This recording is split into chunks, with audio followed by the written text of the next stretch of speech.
apa lingua franca itu adalah Yunani. Tahun 70 Masehi semua rasul belum mati. Yesus berfirman kepada rasul-rasul itu semua dalam bahasa Aram. Lalu karena lingua franca bahasanya adalah bahasa Yunani, maka Septuaginta itu artinya 70 Masehi, Pak. Septuaginta yang belum paham artinya tahun 70 Masehi.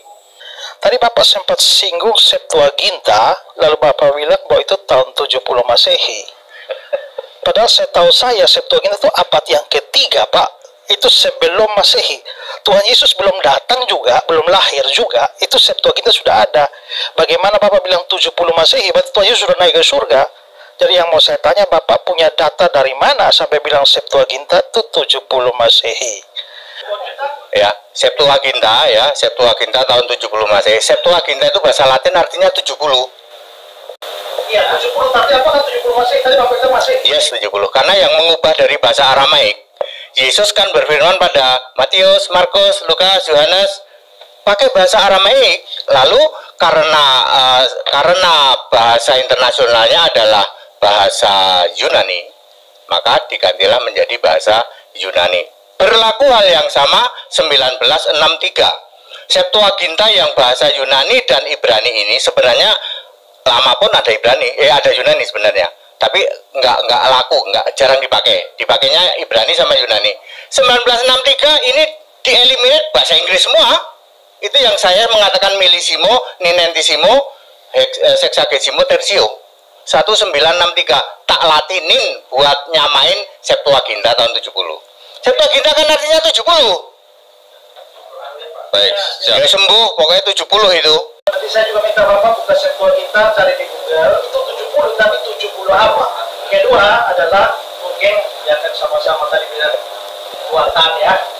Tadi kan kemarin kan Pak singgung Septuaginta, artinya nanti Septuaginta. Nanti kalau bahas Septuaginta, saya ingin mengatakan nggak nonton debat ya kalau Septuaginta, mohon maaf Pak, ada Septuaginta tercemar dan Septuaginta murni.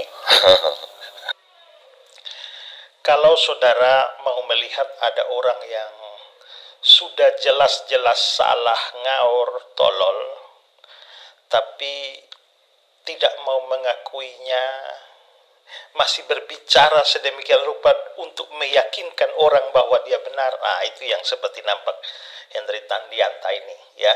Karena jelas-jelas dia salah total urusan Septuaginta ini, ya.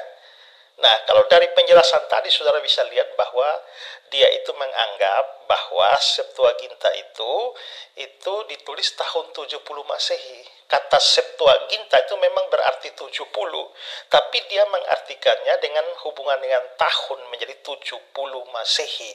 Nah, itu adalah kebodohan dia. Mengapa? Karena kalau orang belajar, orang tahu bahwa Septuaginta itu bukan tahun 70 Masehi, itu dari abad yang ketiga, sekitar tahun 200-an sebelum Masehi. Jadi Tuhan Yesus pun belum hadir di dunia ini, ya. Masih kira-kira 200-an tahun sebelum Yesus lahir. Bagaimana bisa Septuaginta itu tahun 70 Masehi? Nah, kalau saudara lihat screenshot yang saya berikan di sini, terutama yang saya garis bawahi, saudara lihat bahwa itu dari abad yang ketiga.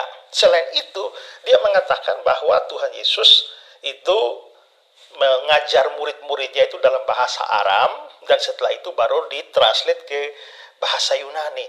Itu juga salah. Mengapa? Karena Septuaginta itu tidak ada urusan dengan Injil-Injil, ya, yang ditulis oleh para rasul atau para penulis perjanjian baru. Tidak. Septuaginta itu berkaitan dengan perjanjian lama, ya.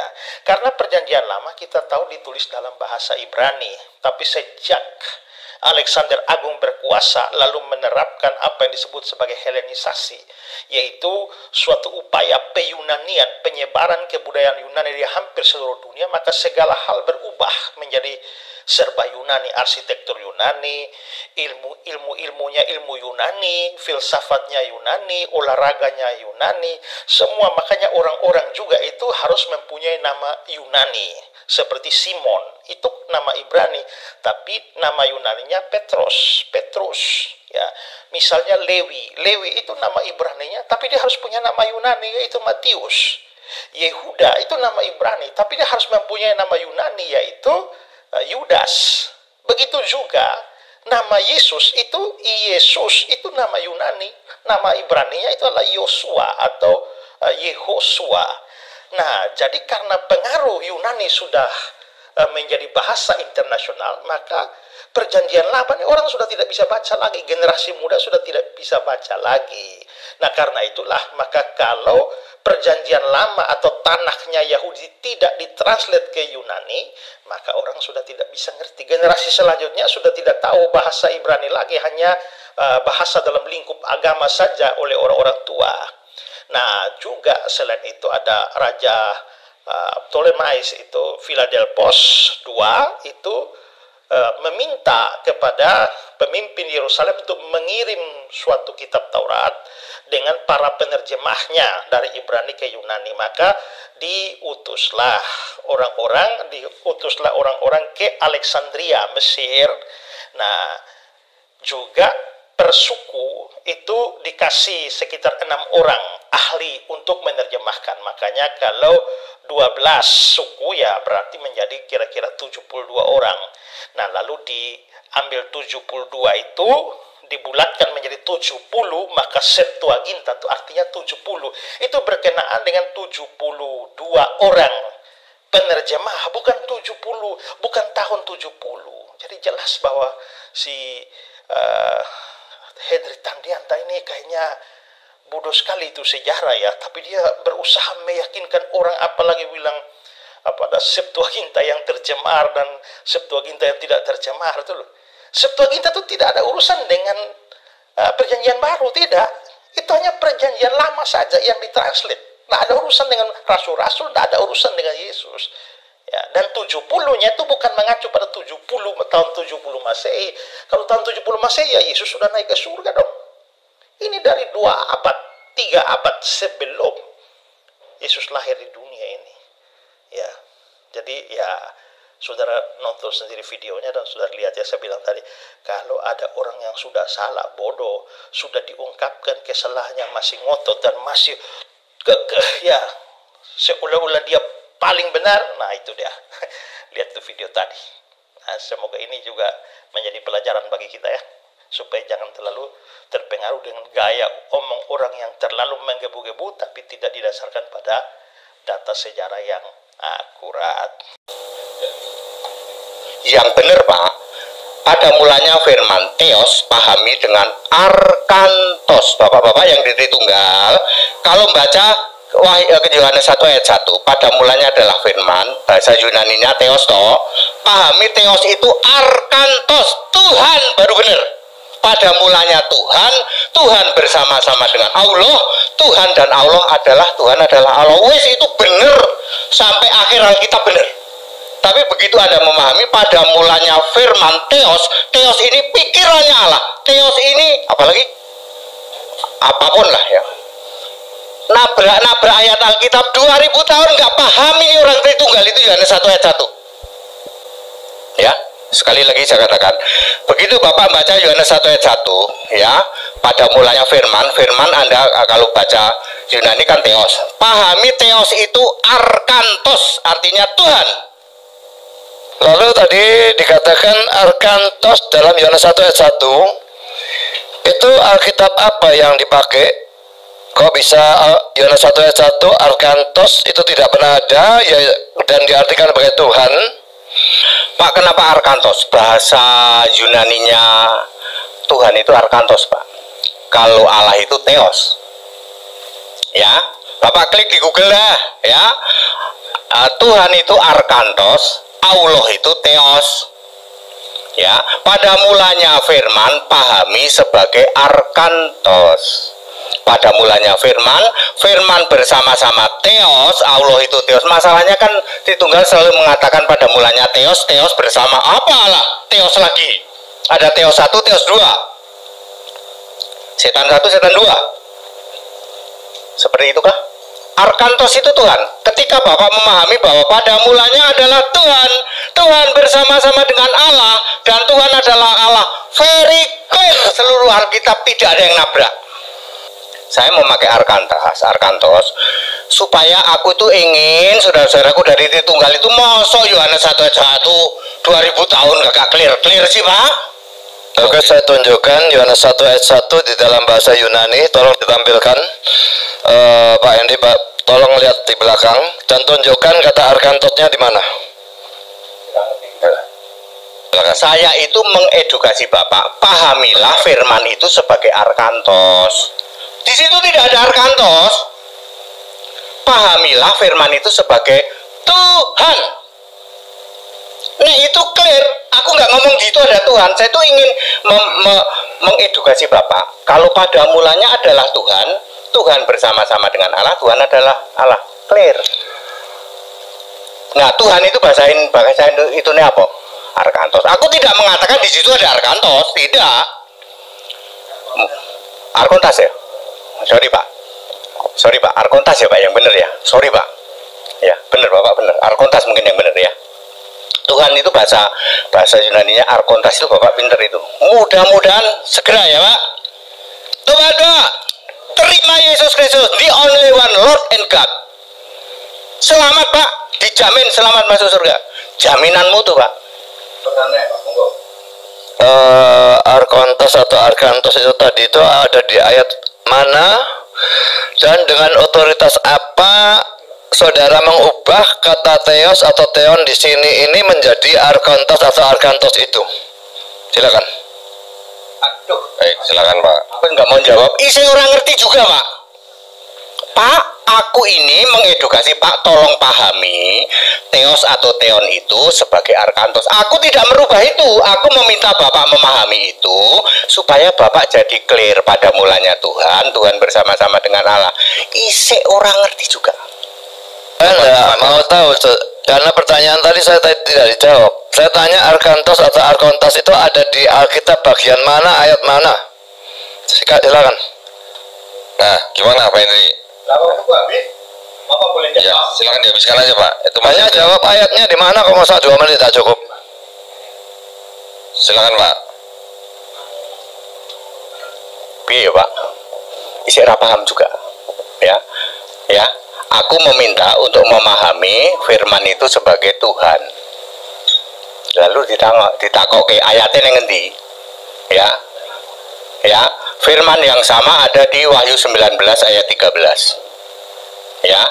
Podo Pak, hurufnya pada sama. Di Wahyu 19 ayat 13 ditulis namanya ialah firman Allah, persis sama. F-nya juga huruf besar, Allah-nya juga huruf besar. Persis sama dengan firman Yohanes 1 ayat 1.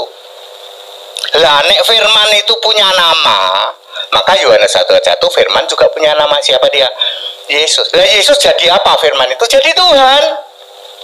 Betul. Maka namanya adalah Tuhan Allah, Yesus Kristus. Clear. Terus aku mau ngomong apa? Terakhir, Pak Pendeta Solo, mohon pertanyaannya singkat Pak, supaya bisa selesai sebelum jam 12 nih Pak, karena waktu check out hotel jam 12. Saya penasaran.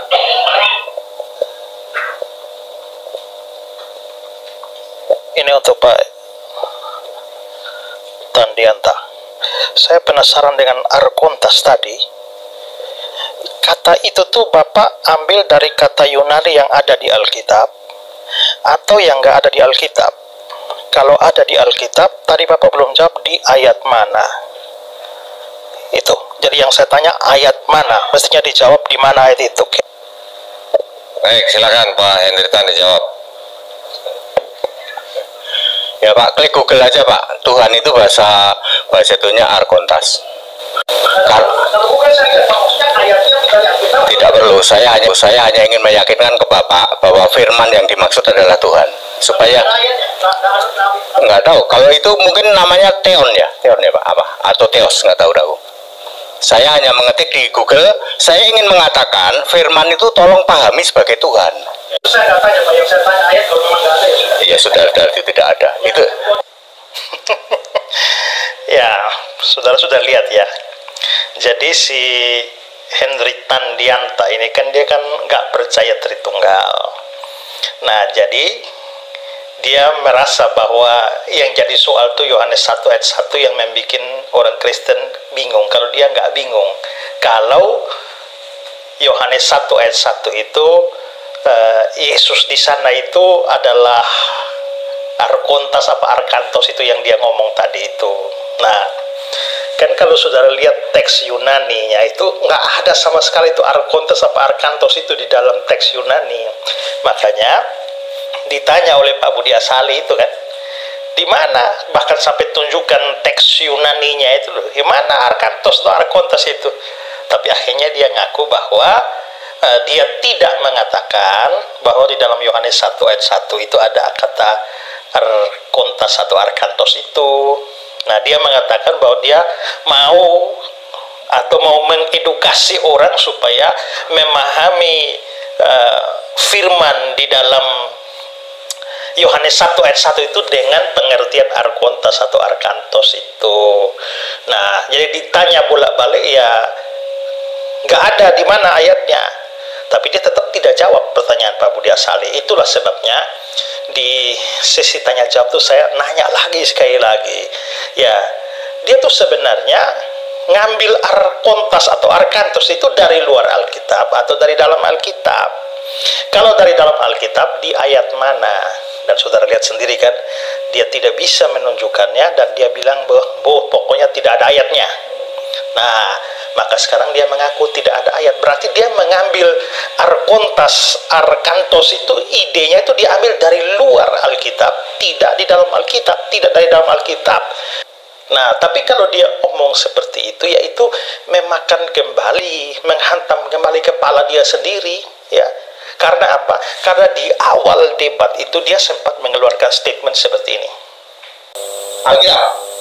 Kalau narasi tidak Alkitabiah, mohon maaf. Apapun cerita Anda bercerita, ada ayatnya enggak? Kalau tidak ada percuma Pak, mending kita bicara Yesus main layang-layang atau main kelereng. Ya, Yesus kan remaja, pasti main becek-becekan, main layang-layang, main kelereng. Ayo kita debat jariah, nggak pakai ayat. Nah, jadi terlihat ya bahwa dia bilang bahwa ngomong tuh harus pakai Alkitab, dari dalam Alkitab, jangan bernarasi dari luar Alkitab. Kalau bernarasi dari luar Alkitab ya lebih baik bicara debat saja. Yesus main layang-layang, Yesus main apa itu, lompor atau apa tuh ya.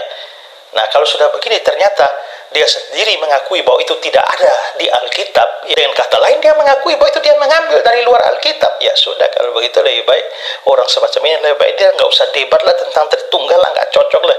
Dia debat soal Yesus main lumpur saja, Yesus main layang-layang saya itu lebih cocok lah daripada hadir dalam acara debat yang bermartabat semacam ini lalu tidak pakai data dan tidak konsisten sama sekali.